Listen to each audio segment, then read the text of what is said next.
सो electricity के previous class में हमने इलेक्ट्रिक पोटेंशियल पोटेंशियल डिफरेंस तक सारी चीजें देख ली थी। क्या होता है पोटेंशियल डिफरेंस, क्या होता है इलेक्ट्रिक पोटेंशियल, उससे पहले हमने क्या देखा था, इलेक्ट्रिक करंट क्या होता है, इलेक्ट्रिक फील्ड क्या होती है ना। फिर हमने क्वांटेशन ऑफ चार्ज पढ़ा था और डिफरेंट कंडक्टिविटी के मटेरियल्स पढ़े थे, जिसमें कंडक्टर, इंसुलेटर, सेमी कंडक्टर्स थे, है ना। तो ये सारी बातें हमारे ऑलरेडी प्रीवियस लेक्चर में कंप्लीट हो चुकी है। होपफुली इस लेक्चर में हम इसके आगे की बातें करेंगे। ठीक है।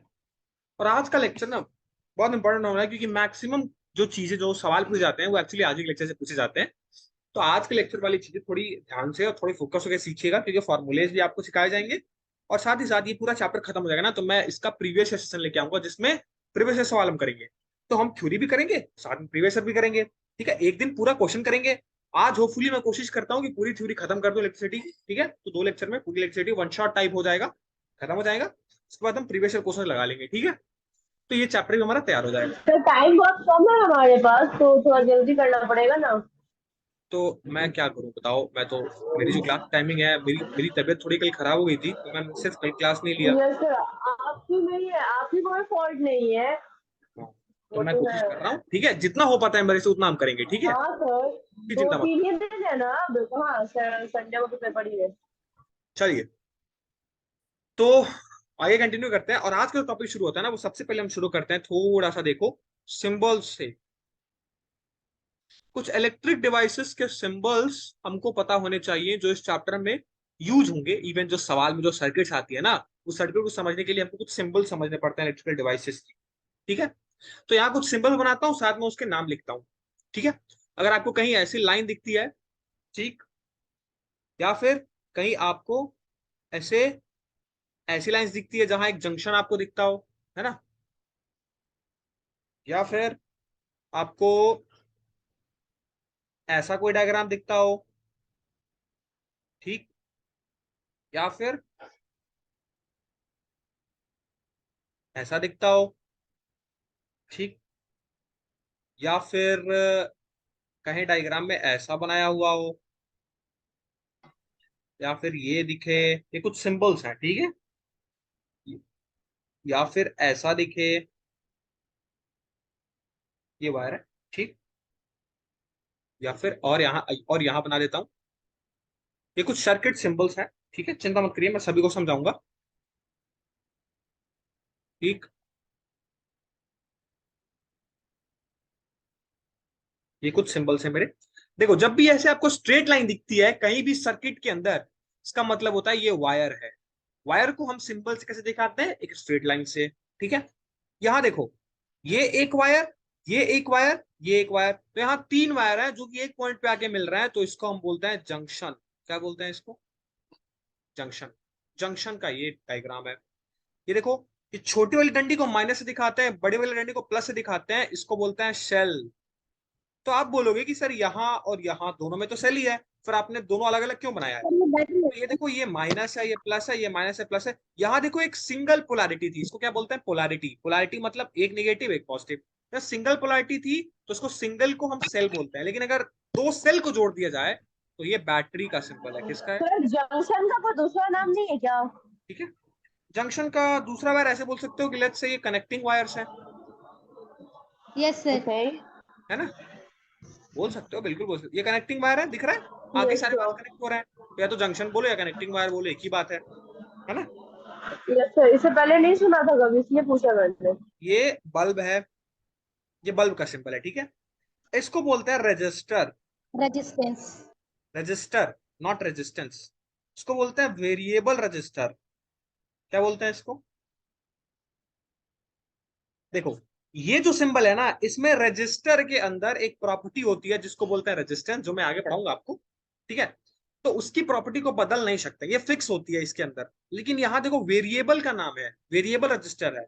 मतलब ऐसा जब सिंबल दिखेगा, इसका मतलब कि इसकी रेजिस्टेंस को बदला जा सकता है, चेंज किया जा सकता है, इसलिए क्या बोलते हैं, वेरिएबल। ये होता है तुम्हारा स्विच। ये क्या है, तुम्हारा स्विच, या फिर इसको समटाइम्स की भी बोला जाता है। ठीक है, ये है वोल्ट मीटर, ये है एमीटर। एम। ठीक है, और एक और सिंबल होता है जिसको कैपिटल जी से लिखते हैं, इसको बोलते हैं गैल्वेनोमीटर। क्लियर। तो ये जो है कुछ सर्किट सिंबल्स आपको पता होने चाहिए, इसलिए मैंने कुछ इलेक्ट्रिक डिवाइसेस के सिंबल्स आपको सिखा दिए। ये सिंबल्स आप जरूर याद रखिएगा, ठीक है। तो ये कुछ बेसिक सिंबल्स थे। अब सिंबल के बाद हमारा जो नेक्स्ट टॉपिक आता है वो है इलेक्ट्रिक सर्किट। यार इलेक्ट्रिक सर्किट क्या होता है? बहुत सिंपल सी चीज है। जैसे आपको किसी अपने एक दोस्त के यहाँ, है ना, एक लेट्स से कि आपका घर, ठीक है, लेट्स से यहाँ आपका घर है और यहाँ आपके दोस्त का घर है। तो आपको अपने आपके दोस्त के घर जाना है, तो लेट्स से कि जो रास्ता जाता है वो ऐसे जाता है, ठीक है। और फिर यहाँ से एक और रास्ता जाता है जो आप पीछे से अपने घर जा सकते हो। तो ये बताओ, अगर आपको आपके दोस्त से मिलने जाना है तो आप क्या करेंगे? एक पाथ पे चलते हुए अपने दोस्त के घर पहुंचेंगे, फिर वहां से दूसरे पाथ पे चलते हुए अपने घर पहुंच जाएंगे, है ना। वैसे ही जब इलेक्ट्रिक करंट को फ्लो कराना कराना होता है ना एक जगह से दूसरी जगह, तो हमको एक पाथ की जरूरत होती है। और ये पाथ जो है उसका एक कंडीशन है। कंडीशन ये है कि पाथ क्लोज होना चाहिए सबसे पहली बात, और पाथ कंटिन्यूअस होना चाहिए। तो इलेक्ट्रिक सर्किट बेसिकली क्या होता है कि ऐसा रास्ता, ऐसा पाथ जिसपे इलेक्ट्रिक करंट चलता है, इलेक्ट्रिक करंट फ्लो करता है, और वो क्लोज और कंटिन्यूअस होना चाहिए, उसी को हम सर्किट बोलते हैं। यानी सर्किट का मतलब एक ऐसा पाथ है, एक ऐसा रास्ता है जिसपे इलेक्ट्रिक करंट फ्लो करेगा, और कंडीशन क्या है कि वो जो सर्किट है वो क्या होनी चाहिए? एक तो क्लोज होनी चाहिए और दूसरी कंटिन्यूअस होनी चाहिए। ये क्लोज और कंटिन्यूअस का क्या मतलब है मैं आपको समझा देता हूं। अभी पहले तो लिख लो थोड़ा सा सर्किट के बारे में कि a closed conducting, closed end, इसको लिख लो क्लोज एंड कंटिन्यूअस, ये इसके नीचे है, ठीक है। उसके बाद यहां से इसको मिटा के फिर से लिख देता हूं ताकि कंफ्यूज मत हो तुम लोग, ठीक है। इलेक्ट्रिक सर्किट देख लो फटाक से।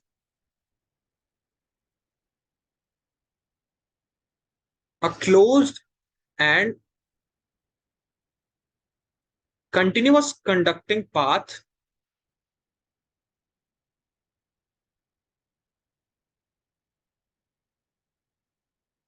at which the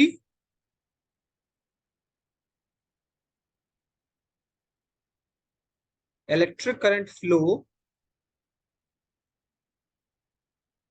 termed as electric circuit, ठीक है। अब इलेक्ट्रिक सर्किट में डिफरेंट कंपोनेंट्स होते हैं। इलेक्ट्रिक सर्किट कैन हैव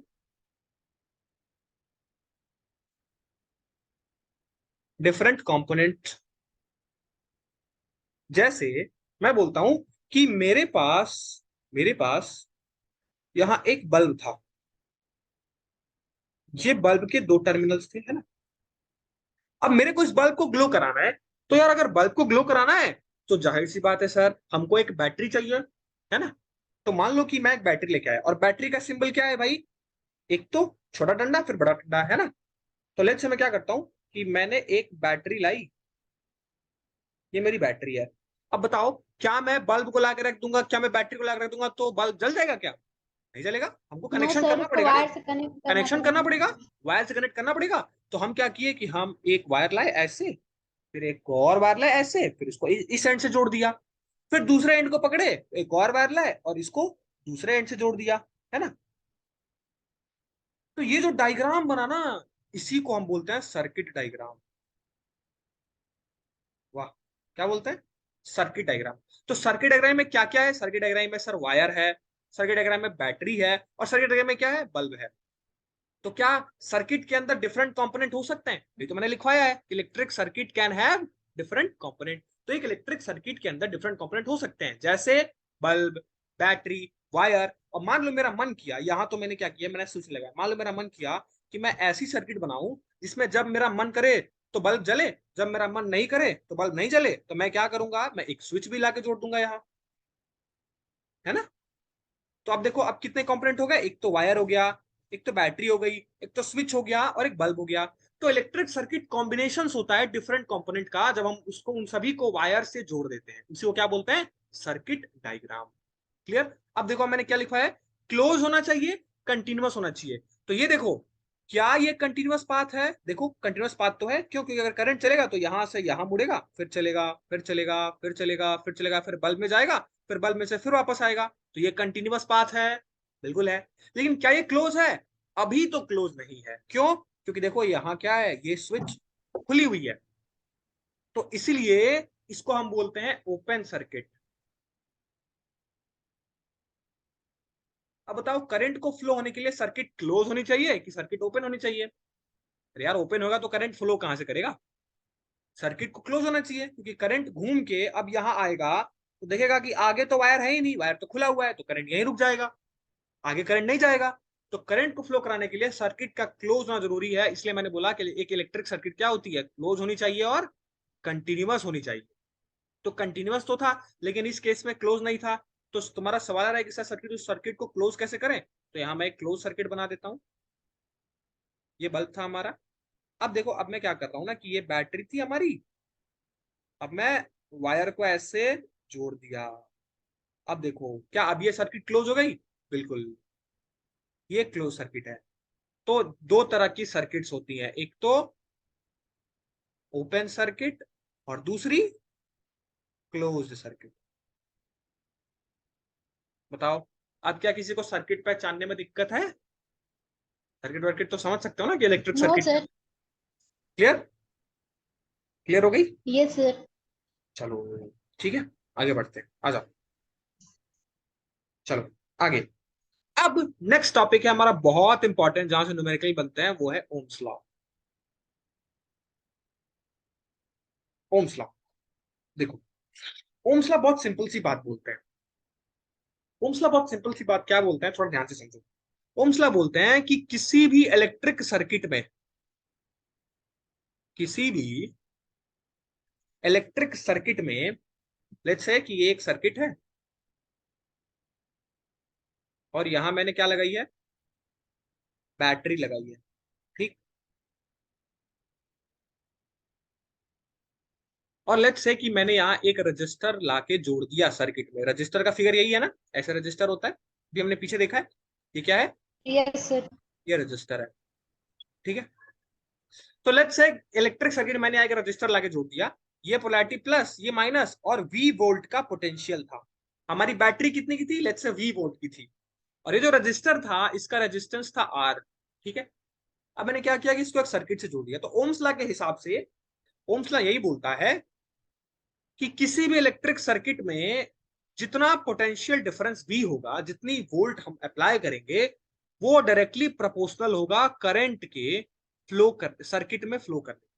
जैसे कि मान लो मैंने वी वोल्ट से यहां से क्या किया, बैटरी को लगाया, तो रेजिस्टेंस के अक्रॉस भी वोल्टेज वी होगा, है ना। अरे यार, मान लो अगर मैं यहाँ 2 वोल्ट लगाता तो रेजिस्टेंस के पास 2 ही वोल्ट तो पहुंचता। अगर 3 वोल्ट लगाता तो रेजिस्टेंस के पास कितना पहुंचता? 3 वोल्ट।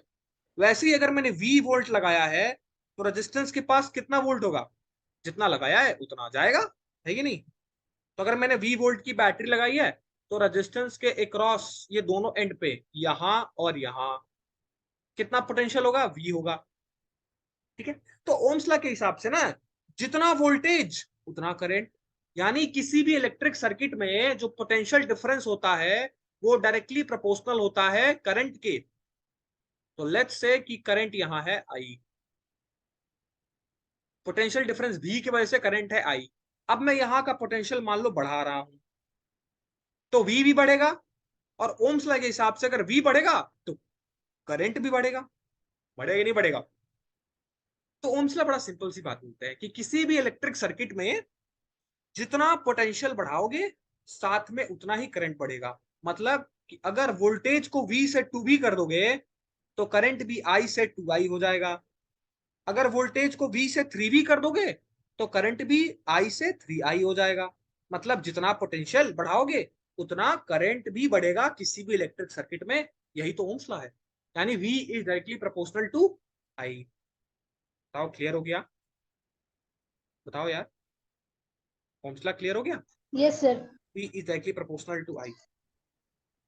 तो लिख लो, according to Ohm's law,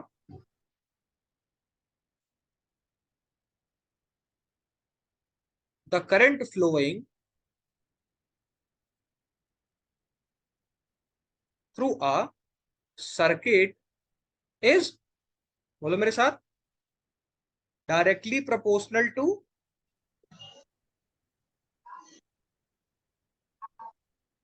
potential difference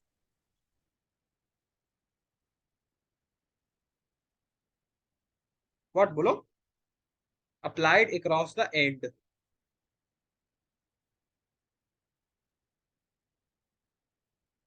of a conductor.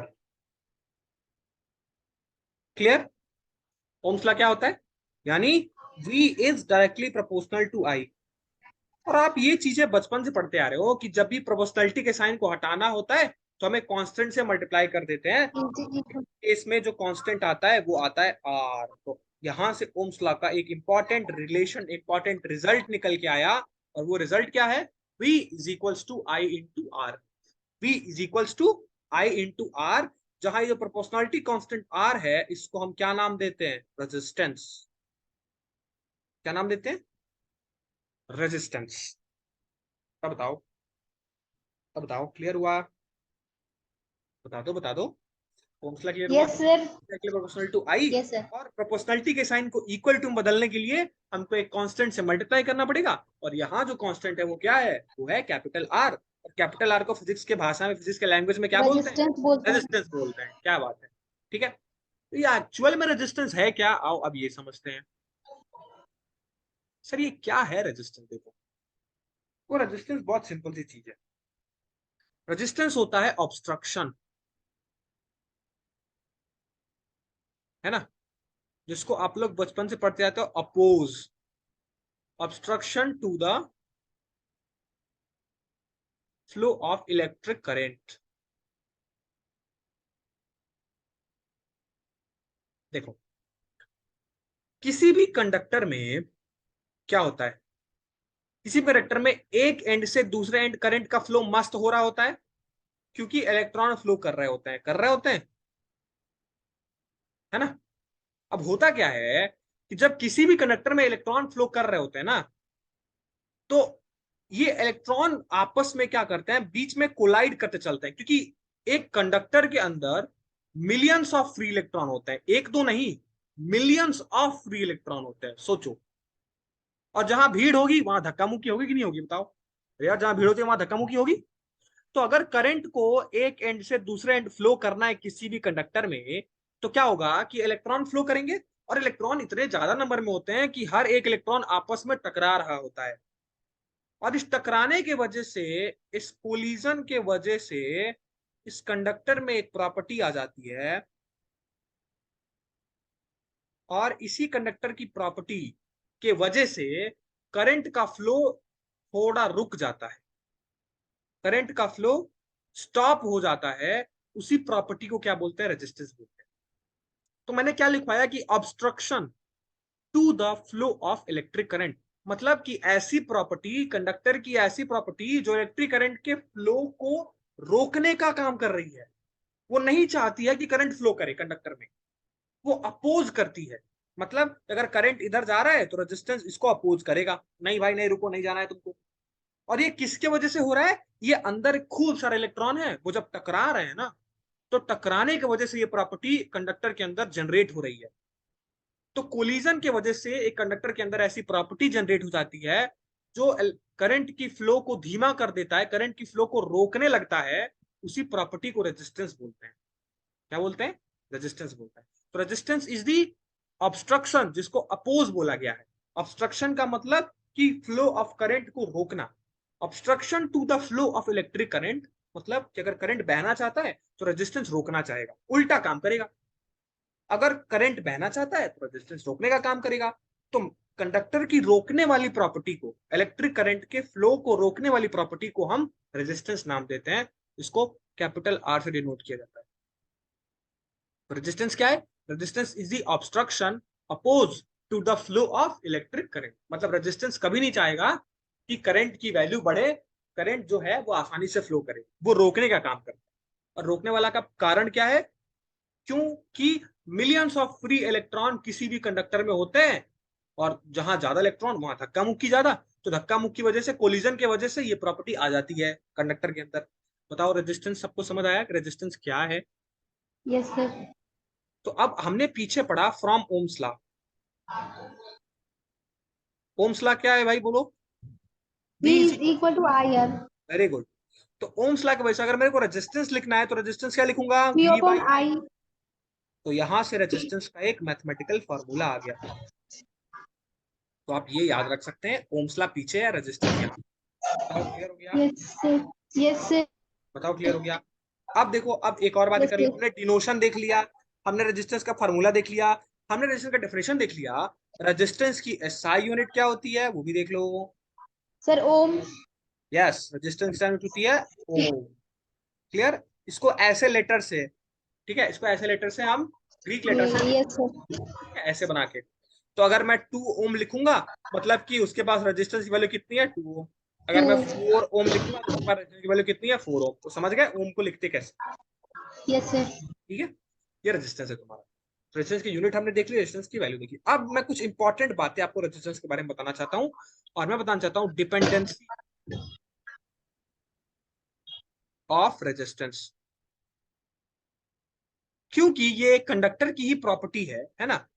तो यार ये किन किन चीजों पर डिपेंड करती है हमको ये देखना है। सबसे पहला चीज, लेंथ ऑफ द कंडक्टर।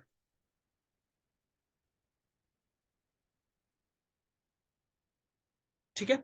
दूसरी, एरिया ऑफ क्रॉस सेक्शन।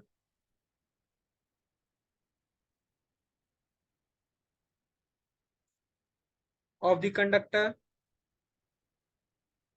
तीसरा, नेचर ऑफ मटेरियल। और चौथा, टेम्परेचर ऑफ द कंडक्टर। ये चार चीजों पे रेजिस्टेंस की वैल्यू डिपेंड करती है। मतलब ये कि अगर मैं कंडक्टर का लेंथ बदल दूं ना, रेजिस्टेंस बदल जाएगा। अगर मैं कंडक्टर का क्रॉस सेक्शन एरिया बदल दूं तो भी रेजिस्टेंस बदल जाएगा। अगर मैं कंडक्टर का मटेरियल ही बदल दूं तो भी रेजिस्टेंस बदल जाएगा। और अगर मैं कंडक्टर का टेम्परेचर बदल दूं ना तो भी रेजिस्टेंस बदल जाएगा। मतलब रेजिस्टेंस सिर्फ इन चार चीजों पर डिपेंड करती है। बाकी आप कुछ भी करिए, आप करंट को घटाइए बढ़ाइए, आप वोल्टेज को घटाइए बढ़ाइए, रेजिस्टेंस को फर्क नहीं पड़ेगा। रेजिस्टेंस सिर्फ चार चीजों पर डिपेंड करता है। इसलिए मैंने डिपेंडेंसी के अंदर सिर्फ चार चीजें लिखी है। कौन कौन सी? एक तो लेंथ, दूसरा एरिया, तीसरा नेचर ऑफ मटेरियल, चौथा टेम्परेचर। तो अगर कहीं गलती से ना, मेरी बातें थोड़ी ध्यान से समझ लो, अगर गलती से एग्जामिनर तुझे कंफ्यूज करने के लिए पूछता है, अगर गलती से एग्जामिनर पूछ दिया ना कि रेजिस्टेंस क्या पोटेंशियल पे डिपेंड करता है, रेजिस्टेंस क्या करंट करंट पे डिपेंड करता है, तो नहीं डिपेंड करता। याद रख लो, रेजिस्टेंस में भले पोटेंशियल और करंट का फार्मूला है, लेकिन डिपेंडेंसी रेजिस्टेंस की सिर्फ चार ही चीजों पे होती है। बाकी इसके अलावा और रेजिस्टेंस किसी भी चीजों पे डिपेंड नहीं करता है। और वो चार चीजें कौन सी हैं? पहला, एक तो लेंथ पे, दूसरा क्रॉस सेक्शन एरिया पे, तीसरा नेचर ऑफ मटेरियल पे, और चौथा टेम्परेचर पे। अब डिपेंड करता है तो कैसे करता है भाई? याद रख लो, रेजिस्टेंस हमेशा डायरेक्टली प्रोपोर्शनल Resistivity. होता है लेंथ के, लेंथ ऑफ द कंडक्टर की। एरिया पे कैसे डिपेंड करता है? तो रेजिस्टेंस हमेशा इनवर्सली प्रोपोर्शनल होता है। इनवर्सली प्रोपोर्शनल को 1 अपॉन में लिखते हैं, पता है ना सबको, एरिया ऑफ क्रॉस सेक्शन। ठीक है। Resistance is directly proportional to nature of material, और resistance also directly proportional to temperature. मतलब फर्स्ट, थर्ड और फोर्थ, ये तीन चीजों के डायरेक्टली प्रोपोर्शनल है रेजिस्टेंस, और एरिया ऑफ क्रॉस सेक्शन के इनवर्सली प्रोपोर्शनल है। डायरेक्टली प्रोपोर्शनल का मतलब तो जानते हो ना, कि अगर मैं कंडक्टर का लेंथ बढ़ा दूं तो उसका रेजिस्टेंस भी बढ़ जाएगा। बढ़ जाएगा। और इनवर्सली का मतलब कि अगर एक बढ़ाऊं तो सर घट दूसरा जाएगा। घटेगा। तो अगर मैं एरिया घट बढ़ा दे जाएगा। रहा हूं तो रेजिस्टेंस घट जाएगा। सिमिलरली तीसरा, अगर आप नेचर ऑफ मटेरियल बदल दूं, जैसे कॉपर आयरन, है ना, गोल्ड, सिल्वर। तो ये अलग अलग मटेरियल है कि नहीं, ये बताओ। ये सभी अलग अलग मटेरियल है, सेम तो है नहीं। कॉपर अलग मटेरियल है, आयरन अलग मटेरियल है, गोल्ड अलग मटेरियल है, सिल्वर अलग मटेरियल है, एल्यूमिनियम अलग मटेरियल है, मैग्नीशियम अलग मटेरियल है। तो यार ये सभी अलग अलग मटेरियल है, तो इन सभी का रेजिस्टेंस अलग अलग होगा कि नहीं होगा? बिल्कुल होगा। होगा, होगा ना। अरे डिफरेंट मटेरियल है, तो डिफरेंट मटेरियल का रेजिस्टेंस यस सर। डिफरेंट होंगे। इसलिए मैंने यहाँ क्या लिखवाया, इसको बदल के सिंपल ऐसे भी लिख सकते हो कि different material have different value of resistance. ठीक है, इसको ऐसे लिख लो और आसान हो जाएगा। Different material have different value of resistance. Clear. और चौथा क्या, रेजिस्टेंट एक्लिपोज टेम्परेचर। मतलब किसी कंडक्टर का अगर मैं टेम्परेचर बढ़ा देता हूं ना, तो रेजिस्टेंस भी क्या होगी, बढ़ जाएगी। टेम्परेचर घटा देता हूं तो रेजिस्टेंस भी क्या होगी, घट जाएगी। क्लियर। तो लेंथ का डायरेक्टली प्रोपोर्शनल, एरिया के इनवर्सली प्रोपोर्शनल, डिफरेंट मटेरियल का डिफरेंट रेजिस्टेंस, और टेम्परेचर के डायरेक्टली प्रोपोर्शनल। अब मैं क्या करता हूं, पहला और दूसरा रिलेशन दूसरा पकड़ता हूं। तो पहला रिलेशन क्या है कि R is directly proportional to length को मैं एल बोल देता हूं, बिल्कुल बोल दीजिए, इसको इक्वेशन 1 मान लो। ठीक है। दूसरा, R is inversely proportional to area को ए मान लेता हूं, तो इनवर्सली प्रोपोर्शनल 1/a लिखा जाएगा। ये दूसरा इक्वेशन।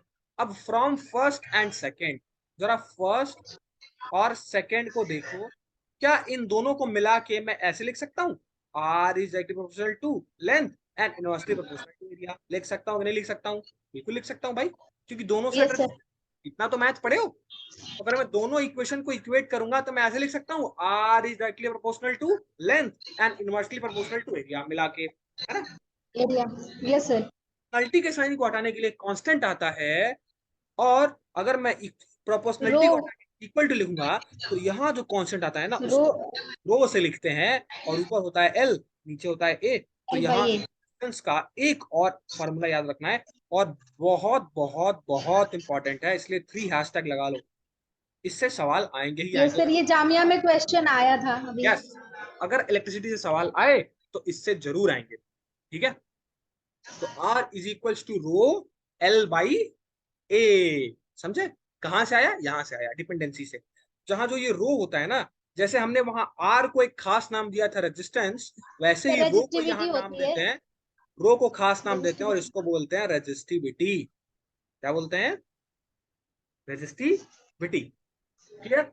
अब एक और इंपॉर्टेंट बात, ये रेजिस्टिविटी जो होती है ना, ये सिर्फ डिपेंड करती है दो चीजों पे। किस पे? नेचर ऑफ मटेरियल और एक तो टेम्परेचर पे। नेचर ऑफ मटेरियल, याद रखिएगा हमेशा, ज्ञान की बात दे रहा हूं।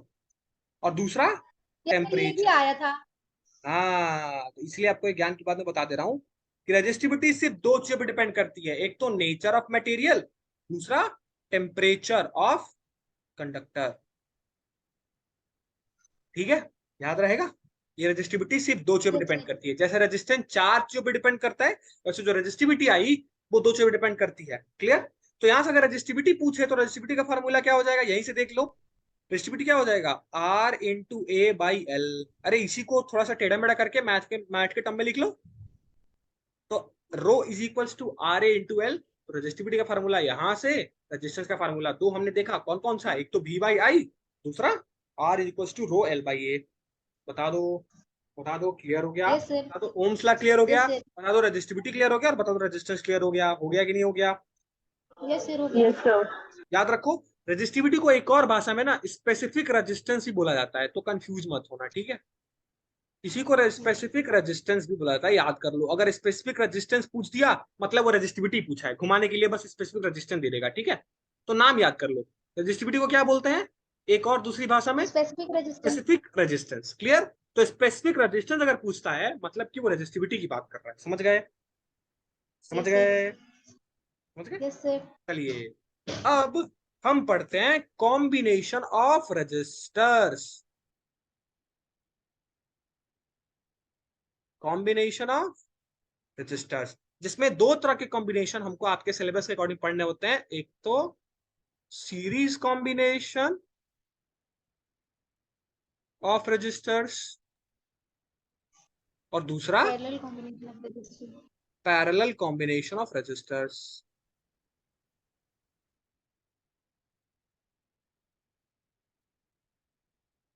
ठीक है, सीरीज कॉम्बिनेशन ऑफ रजिस्टर्स क्या होता है? देखो ध्यान दो, पहली बात करते हैं किसकी, series combination of registers.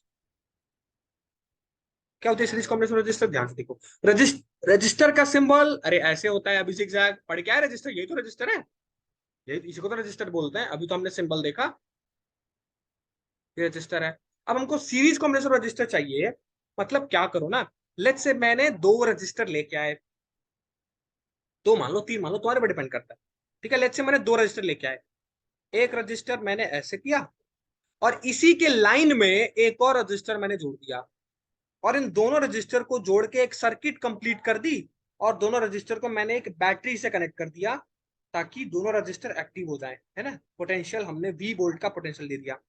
Let's say इसका जो रेजिस्टेंस था वो R1 था, और दूसरे रजिस्टर की वैल्यू की रेजिस्टेंस कितनी थी, R2 थी, है ना। ये पहला रजिस्टर R1, दूसरा रजिस्टर R2, रजिस्टर पहले की रेजिस्टेंस की वैल्यू R1 और रजिस्टर दूसरे की रेजिस्टेंस की वैल्यू R2, और मैंने दोनों को एक ही लाइन में जोड़ दिया। ऐसे कॉम्बिनेशन को हम बोलते हैं सीरीज कॉम्बिनेशन ऑफ रेजिस्टेंस। अब मैं तुमसे पूछता हूं कि मेरे को नेट या फिर टोटल या फिर इसी को बोलता है इक्विवेलेंट, क्या बोलता है, इन तीनों रेजिस्टेंस की वैल्यू बताओ। मेरे को या तो नेट रेजिस्टेंस की वैल्यू बता दो, या टोटल रेजिस्टेंस की वैल्यू बता दो, या इक्विवेलेंट रेजिस्टेंस की वैल्यू बता दो, तीनों एक ही बात है। तो अब टोटल कैसे करें?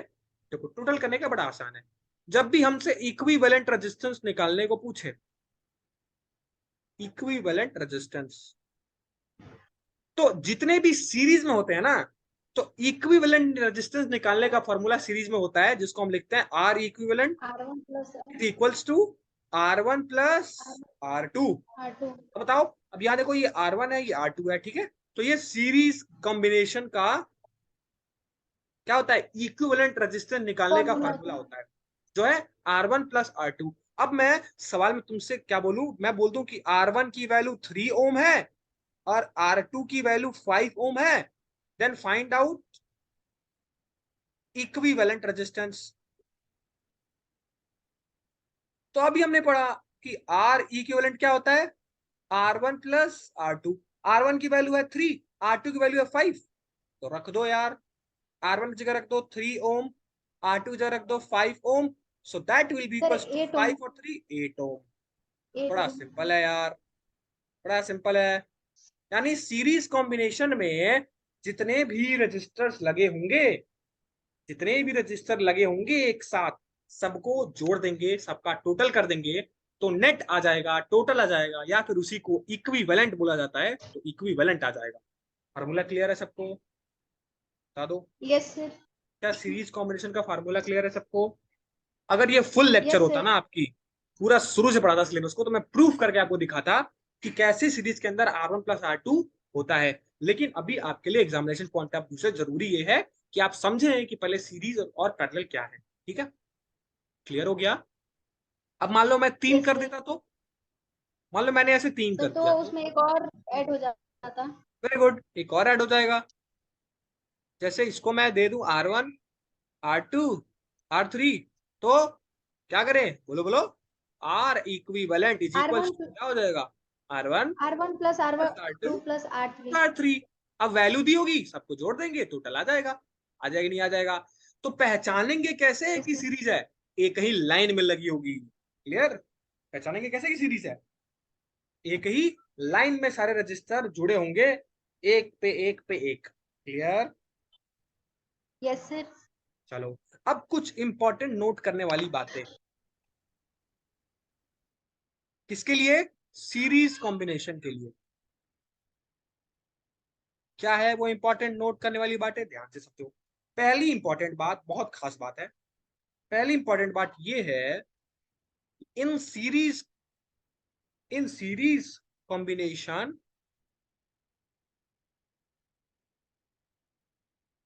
द करंट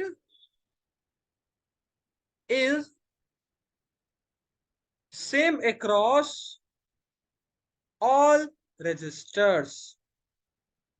हाँ, अब दूसरी इंपॉर्टेंट बात, in series combination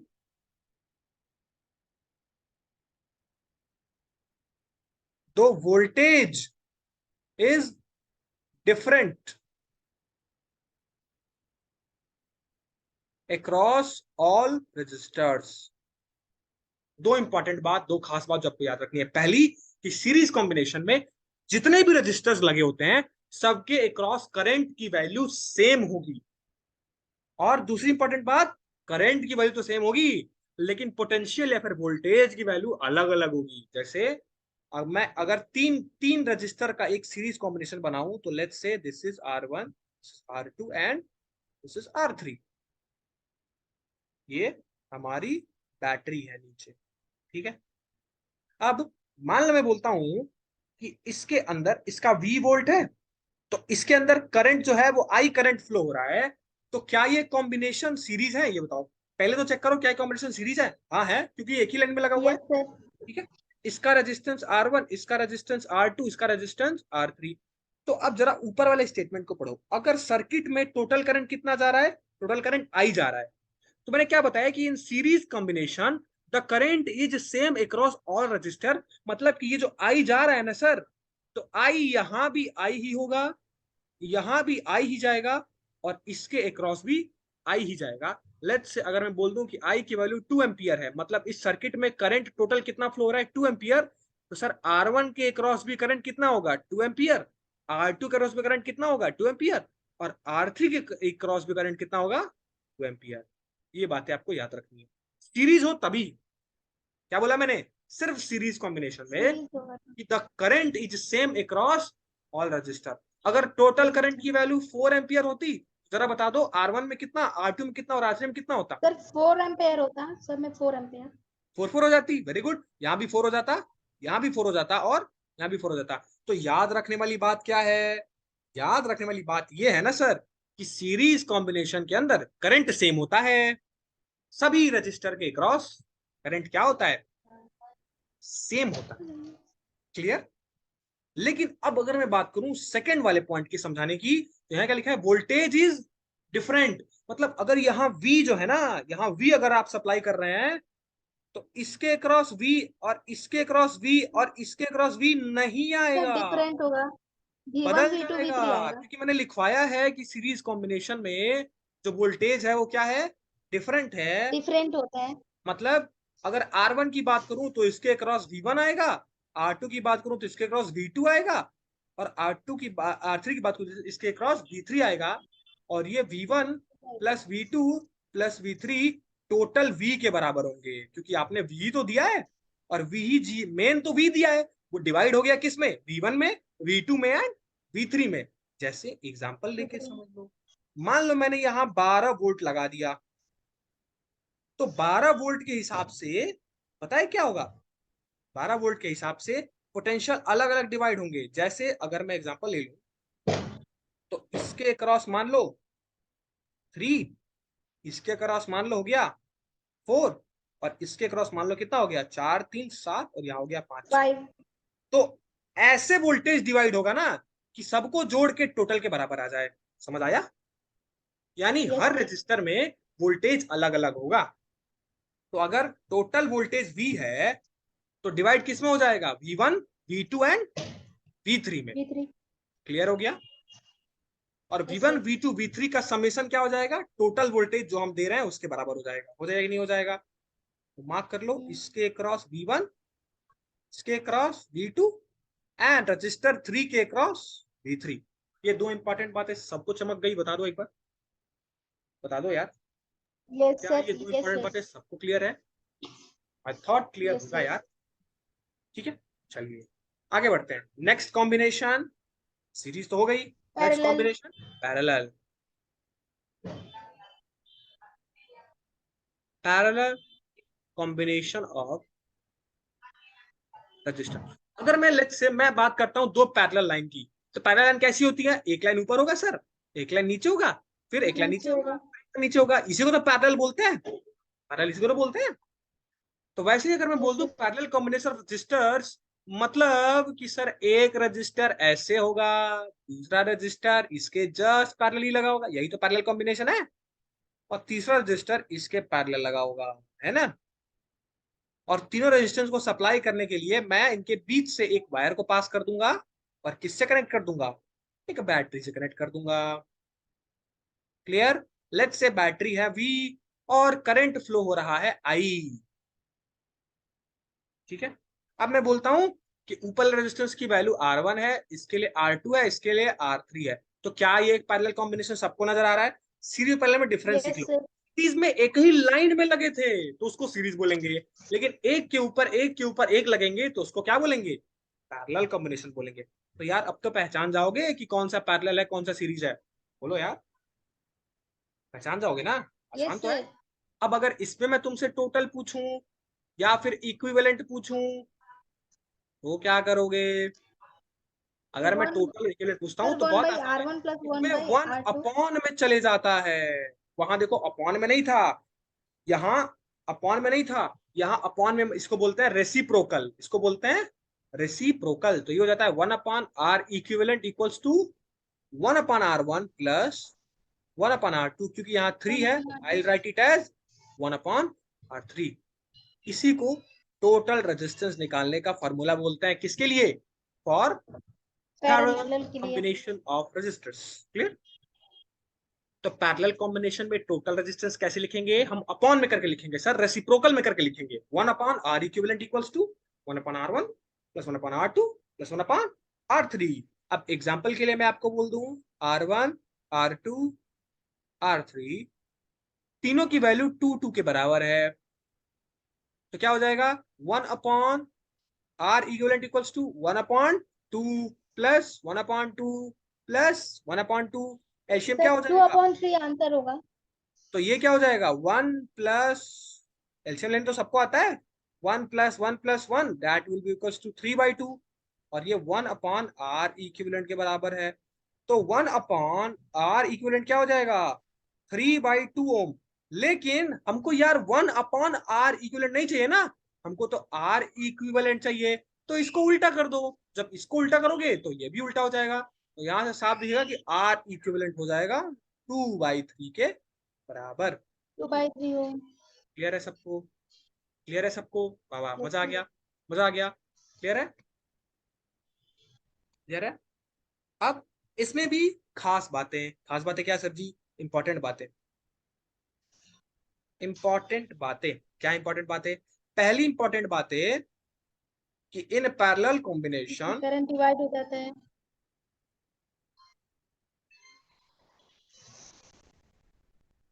the current is same या डिफरेंट, डिफरेंट। Sir different.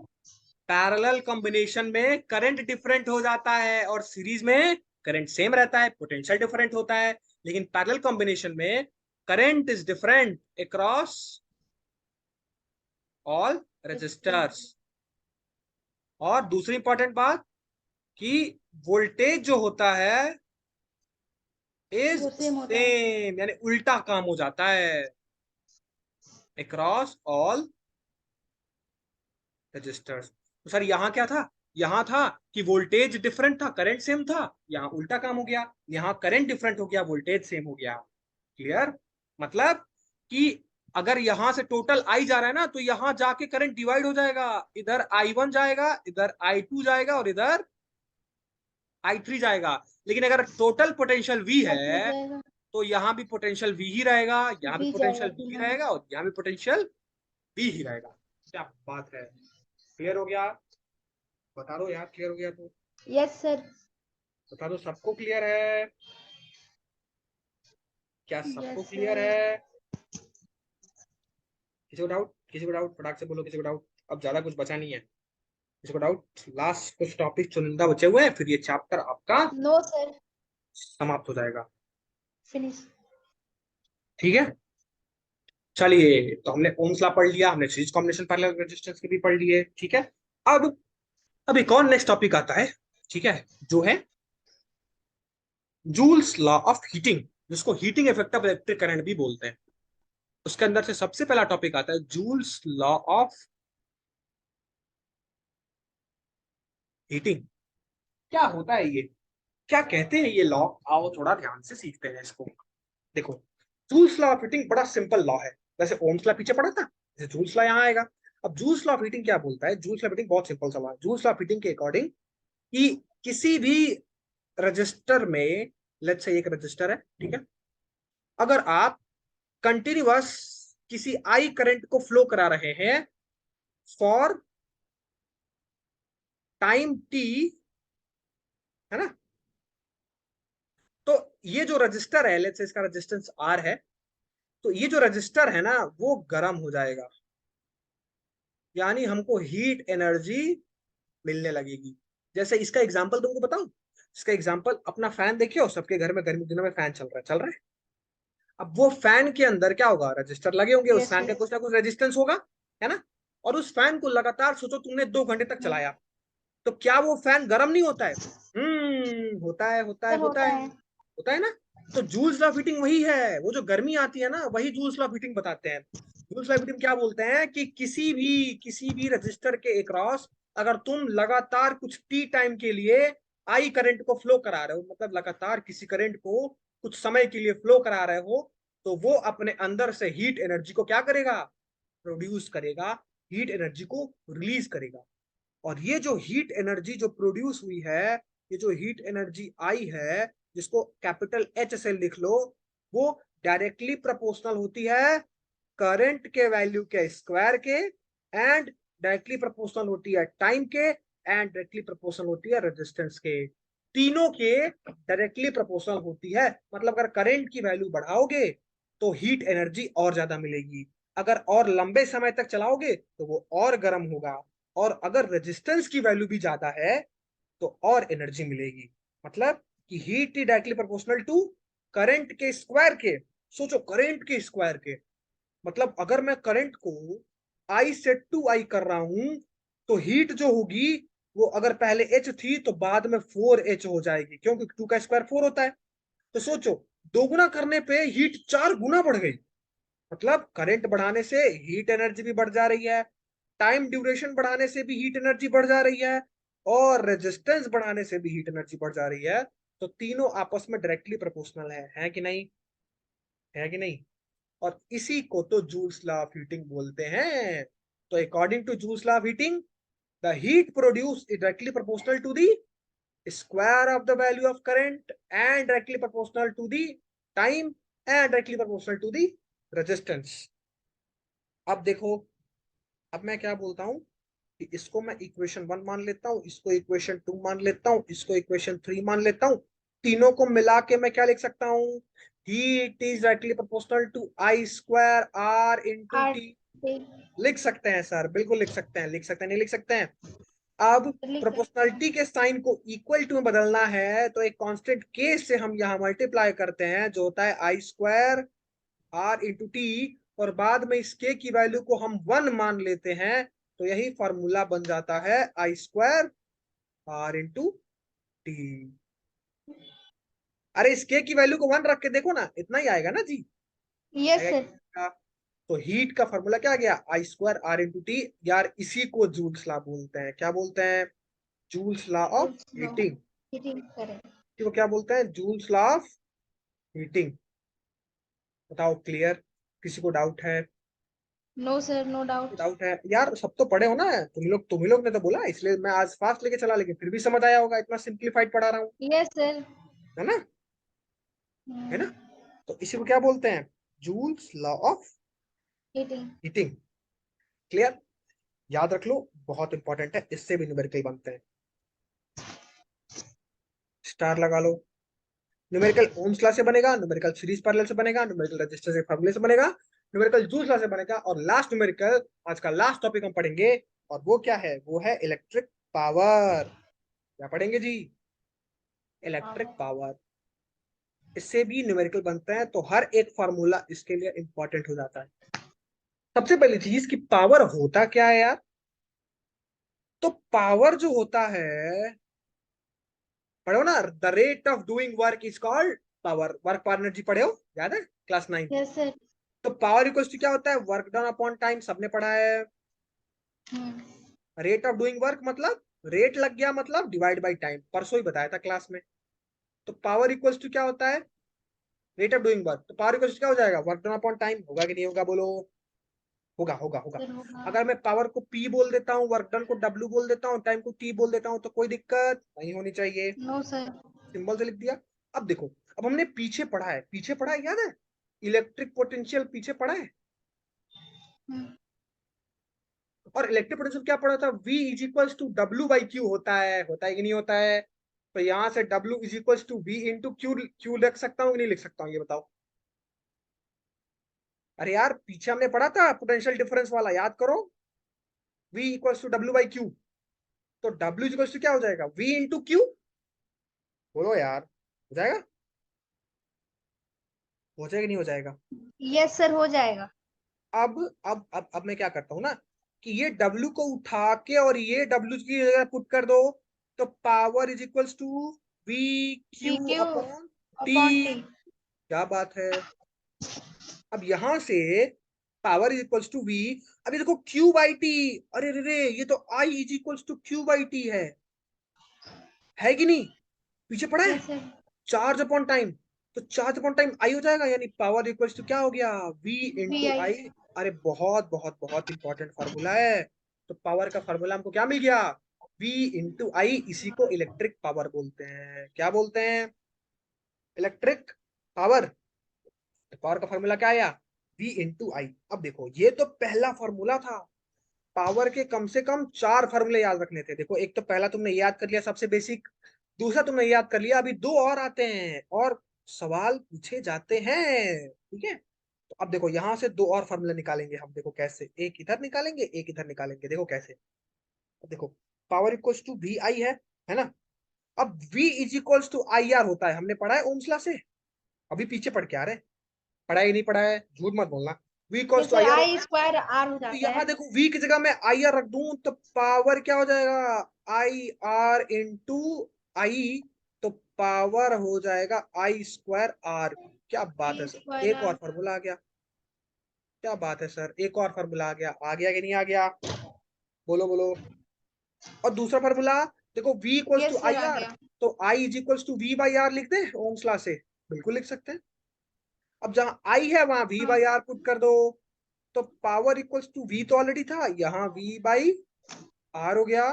तो पावर का एक और फार्मूला आ गया, जो आ गया V स्क्वायर बाई आर। क्या बात है सर, क्या बात है। तो पावर के 4 फार्मूले कौन कौन से? एक तो वर्क डन अपॉन टाइम, दूसरा V इंटू आई, तीसरा आई स्क्वायर आर, और चौथा V स्क्वायर बाई आर। इसीलिए मैंने आपको बोला कि ये वाला सेक्शन हैशटैग इंपॉर्टेंट है। किसी भी फार्मूले से सवाल पूछे जा सकते हैं। अब ये आपके दिमाग के ऊपर डिपेंड करता है कि कहाँ डेटा में क्या गिवन है और कौन सा फार्मूला हम लगाएंगे। बोलो, क्लियर हो गया? बता दो बता दो बता दो बता दो। Yes sir. क्लियर हो गया यस सबको? सर। ये था इलेक्ट्रिक पावर। अभी भी यस एक सर। और लास्ट टॉपिक आपको करा देते हैं, ठीक है? बाकी हमने कुछ छोड़ा नहीं है, इस चैप्टर में हर एक चीज पढ़े हैं हम, है ना? हर एक चीज पढ़े हैं, और आज वो लास्ट टॉपिक खत्म करेंगे, उसके बाद ये चैप्टर हो जाएगा समाप्त, और वो है commercial unit of electrical energy.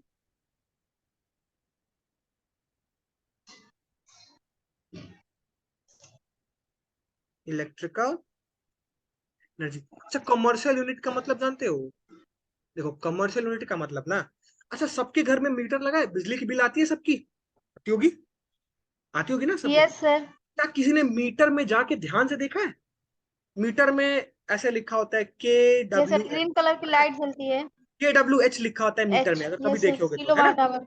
हाँ, मैं तुमको समझाता हूँ ये होता क्या है। देखो, कमर्शियल यूनिट का मतलब पता है क्या है? कमर्शियल यूनिट का मतलब ना, कि जो हमारे घरों में, जो हमारे डे टू डे लाइफ में यूज हो रहा है। तो इलेक्ट्रिकल एनर्जी की कमर्शियल यूनिट क्या है, वही हमको इस चैप्टर में देखना है, इस टॉपिक में देखना है, ठीक है? अभी देखो, हमने पीछे क्या पढ़ा कि पावर इक्वल्स टू क्या होता है? वर्क डन अपॉन टाइम, है ना? तो आपने ये बताओ कि आपने एनर्जी तो पढ़ा होगा। तो एनर्जी आपने जब पढ़ा होगा क्लास 9 में, तो आपने एनर्जी के बारे में एक चीज पढ़ी होगी कि एनर्जी इक्वल्स टू होता है power into time, P into T, याद है? सबने पढ़ा है? तो यहां से अगर मेरे को एनर्जी की यूनिट चाहिए तो पावर की यूनिट क्या होती है? वॉट, है ना? और टाइम की यूनिट क्या होती है जी? सेकंड। तो एनर्जी की यूनिट एक आ गई, कौन सी यूनिट आ गई? वॉट सेकेंड, वॉट पर है ना? सेकंड। अब देखो, जानते हो, पता है ये वॉट जो होता है ना, ये बड़ी स्मॉलेस्ट यूनिट होती है। तो हमारे साइंटिस्टों ने क्या किया ना, कि मान लो अगर हम 1000 वॉट कहीं लिखते हैं, तो हमारे साइंटिस्टों ने क्या किया कि वॉट से एक किलो बड़ी वॉट कर यूनिट दिया। बना दी, और उस बड़ी यूनिट को उन्होंने बोल दिया किलो वाट, जिसको लिखा जाता है KW से। तो साइंटिस्ट को ये कन्वीनियंट लगा, कन्वीनियंट इसलिए लगा कि बताओ, अगर कहीं हमको 1000 वाट लिखना है, इससे बढ़िया है हम 1 किलो वाट ना लिख दें, छोटा होगा और आसान भी होगा, है कि नहीं? तो अगर वॉट की ज्यादा वैल्यू आती है तो हम उसको वॉट में नहीं रिप्रेजेंट करते हैं, इसकी एक बड़ी यूनिट भी होती है। तो पावर की यूनिट तो वॉट होती है, लेकिन पावर की और भी बड़ी यूनिट होती है जिसको हम बोलते हैं किलो वाट। वैसे ही सेकेंड जो है वो टाइम की अब तक की सबसे स्मॉलेस्ट यूनिट है ना, जनरली बात करें तो। और बड़ी यूनिट आवर होती है। तो इन्होंने आवर। क्या किया कि वॉट को कर दिया किलो वाट और सेकेंड को कर दिया आवर। तो इलेक्ट्रिकल एनर्जी की एक यूनिट बना दी नई, जो कि बड़ी किलो वॉट यूनिट आवर। होती है। और बड़ी यूनिट मतलब किलो वाट आवर। और तुमको पता है कि तुम्हारे घरों में बिजली नापने के लिए किलो वाट आवर क्यों यूज करते हैं? क्योंकि यार तुम्हारे घर की पूरी बिजली बड़ी होगी ना, तुम्हारे घर में बहुत सारे इंस्ट्रूमेंट लगे हैं, जब तुम सभी इंस्ट्रूमेंट को यूज करोगे तो एनर्जी ज्यादा आएगी ना। तो एनर्जी ज्यादा आएगी, मतलब उसके लिए नापने के लिए कौन सी यूनिट का इस्तेमाल करेंगे? बड़ी यूनिट का या छोटी यूनिट का? बड़ी यूनिट का, ऑब्वियसली। इसीलिए तुम्हारे मीटर में किलो वाट आवर लिखा होता है ना? तो एनर्जी की स्मॉलेस्ट यूनिट क्या है? Watt second. लेकिन लार्जेस्ट यूनिट क्या है? Kilo watt second. और इसी को बोलते हैं कमर्शियल यूनिट। क्यों? क्योंकि हर घर में यूनिट, एनर्जी की यूनिट कौन सी यूज होती है? Kilo watt hour. इसलिए इसको बोला जाता है कमर्शियल यूनिट ऑफ। आवाज आ रही? आवाज आ रही है? Yes sir. Yes sir, now you are audible. तो किलो वाट आवर क्यों लिखते हैं भाई? किलो वाट आवर सर एक क्यों बड़ी लिखते हैं? यूनिट होती है। बड़ी यूनिट होती है। और दूसरी चीज कि घर में किलो वाट आवर यूज क्यों होता है? क्योंकि घर में बहुत सारे इंस्ट्रूमेंट हैं, और जब सभी इंस्ट्रूमेंट को चलाओगे तो एनर्जी की वैल्यू तो ज्यादा आएगी ना। तो छोटी यूनिट से काम चलेगा क्या? नहीं चलेगा। तो बड़ी यूनिट ली जाती है। इसीलिए तुम्हारे मीटर में नाप जो यूनिट दिखाती है वो क्या दिखाती है? Kilo watt hour. तो इसीलिए इलेक्ट्रिकल एनर्जी की जो कमर्शियल यूनिट क्या होती है, इसी को बोलते हैं कमर्शियल यूनिट। तो याद रखोगे, कोई पूछे commercial unit of electrical energy क्या होती है तो क्या बोलोगे? सर किलोवाट आवर होती है। याद आ गया? बोलो बोलो, समझ आ गया? बोलो यार, समझ आ गया? बोलो। सबको क्लियर है? अब ये बताओ, यस सर। अब एक कन्वर्जन याद रख लो। कन्वर्जन ये है कि 1000 वाट जो बराबर होता है वो 1 किलो वाट के बराबर होता है ना? और मैं तुमसे पूछ दूं कि ये बताओ, 1 किलोवाट आवर में कितने जूल? एनर्जी की यूनिट जूल भी तो होती है जी। तो अब अगर मैं पूछ दूं कि 1 किलोवाट आवर में कितने जूल होते हैं, तो याद रख लो हमेशा, 1 किलोवाट आवर में होते हैं 3.6 इंटू 10⁻⁶ जूल। याद 6 रखो, जूल। यस याद सर। रखोगे? सबको याद रहेगा? Yes sir. सबको याद रहेगा? क्लियर? हम्म। क्लियर है? तो ये थी कमर्शियल यूनिट और इसका पूरा कन्वर्जन। यहाँ होता है आपका ये चैप्टर समाप्त। समाप्त। हमने चैप्टर को अच्छे से पढ़ लिया, इलेक्ट्रिसिटी पूरी अच्छे से पढ़ लिया, हर एक कॉन्सेप्ट सीख लिया, हर एक न्यूमेरिकल सीख लिया। ठीक है, साथ में कुछ मैंने डेरिवेशन भी इधर करा दिए लास्ट में, है ना? तो this is all about your electricity. One shot खत्म होता है इलेक्ट्रिसिटी का। अब हम कल जो सेशन लेंगे उसके अंदर धड़ल्ले से प्रीवियस ईयर सॉल्व करेंगे जितने इलेक्ट्रिसिटी से आए हैं। ठीक है? खुश हो? है ना? यस मजा सर। आया सबको पढ़ के? मजा आया? बोलो यस बोलो, सर। सबको पढ़ के मजा आया? Yes sir. चलिए, तो ये चैप्टर आपका फिनिश हो गया। नेक्स्ट सेशन में हम क्या करेंगे भाई? नेक्स्ट सेशन में हम करेंगे PYQ न्यूमेरिकल्स। सेक्शन। ठीक?